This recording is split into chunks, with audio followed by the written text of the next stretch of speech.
A strained ligament can cause all this pain, and there are people who spend their whole lives thinking this pain comes from a herniated disc or the sciatic nerve. In this video, you'll find out if this applies to you and learn 2 exercises that relieve this pain instantly.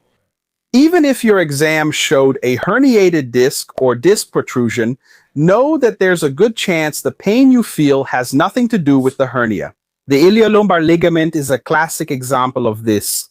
It causes referred pain on the side of the lower back, right side, left side, pain that radiates into the buttock, down the back of the thigh, and can even reach the groin.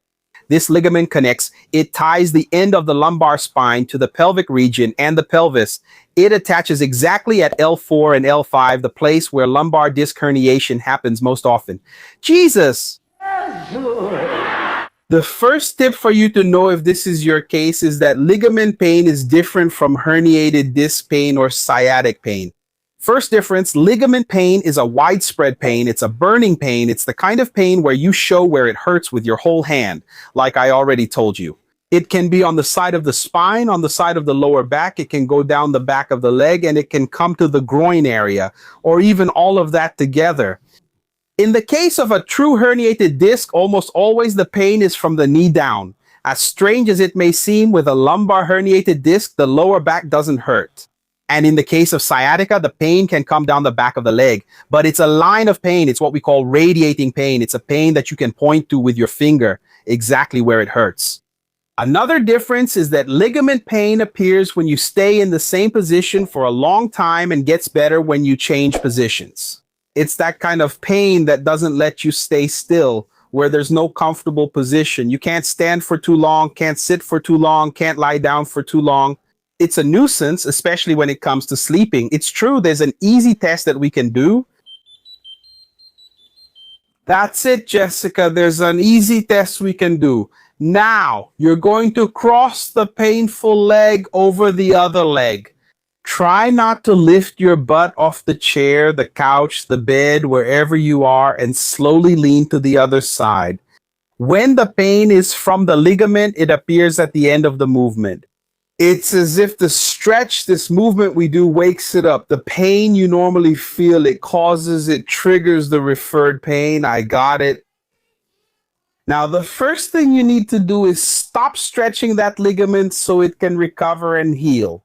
And pretty much everyone who has an injured ligament, on one side there's tension on the other side of the spine in the front that puts pressure on this ligament, which throws the spine out of balance. It's super easy for us to resolve this tension and take pressure off the ligament. Sit on the edge of the bed, on the edge of the couch, hold the leg on the side of the pain, bring your knee toward your chest, and simply lie down slowly. Let the bottom leg relax. Just relax the bottom leg. With each breath, every time you exhale, it's already a fantastic stretch. You just need to stay here for 30 seconds to a minute. If you want a deeper stretch, a quicker relaxation, lift the bottom thigh about 1 centimeter and relax. Do this for the same amount of time, from 30 seconds to a minute, no rush. After that, just turn to the side, sit up, and see what changed in your back and in the pain. Look how cool that is. After we balance the end of the spine, the ligament area, it becomes easy for us to do the movement and really relieve the ligament in a safe and effective way. And for those who want to take the next step, improve even more, go deeper. You will stand close to the wall, about 1 step away. It's important to start with the painful side away from the wall. Then you lean, rest your shoulder, and slowly move your hip toward the wall. You can use this hand on the outside to make the movement more controlled. Go as far as you can without pain, and then return. Just this simple movement. You're doing a gentle stretch on the tense side. You're relieving the injured ligament, and you're unlocking your lower back. Keep going as far as you can without pain, without rushing for 30 seconds. Then you'll do the same thing on the other side. You can turn your back or go to another wall.